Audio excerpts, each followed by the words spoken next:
Good afternoon friends. আমি আজকে এখন ভিডিও অন করছি।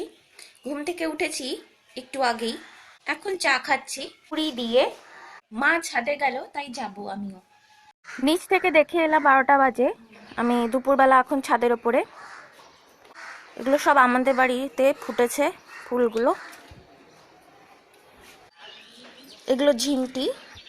মা এখন রাই গাছ থেকে পাতা কাটবে। এটা আজকে শাক বানাবে, আজকে যেহেতু শনিবার, নিরামিষ। সকালবেলা মা শাক তুলে আনলো, তারপরে রান্না করছিল। আমি একটা আর্টের বাচ্চা এসেছিল, ওকে শেখালাম। তারপর ঘরের বিছানা করা বাকি ছিল, সেটা করে তারপর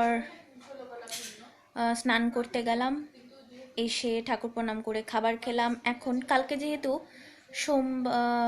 রবিবার, একটা আর্টের কম্পিটিশন আছে, সেটাই প্র্যাকটিস করলাম।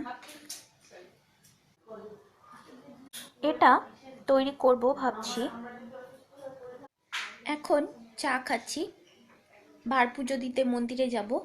আজকে খাচ্ছি চা আর আঙ্কেল চিপস। আমি তখন চা খেলাম, এখন বার পুজো দিতে মন্দিরে যাচ্ছি, বার মন্দির। এটা বার পুজোর জিনিস, অর্থাৎ পুজোর সামগ্রী। ফ্রেন্ডস, আমি মন্দির থেকে আসার পর এখন সয়াবিন রান্না করলাম। এটা রেসিপির চ্যানেলে যাবে নিরামিষভাবে। আমার রান্না হয়ে গেছে, আজকের ভিডিও হয়ে গেছে, আর আমার রান্না বান্নাও হয়ে গেছে। এবার হাত মুখ ধুতে যাব, তারপর ঘরে এসে ডিনার করা। আজকে ভাবছি তাড়াতাড়ি ঘুমিয়ে পড়ব, যেহেতু কালকে একটা কম্পিটিশন আছে, সকাল সকাল বেরোতে হবে। তাই আজকের মতো আসছি, দেখা হবে এই চ্যানেলের নেক্সট ভিডিওতে। ততক্ষণের জন্য টাটা।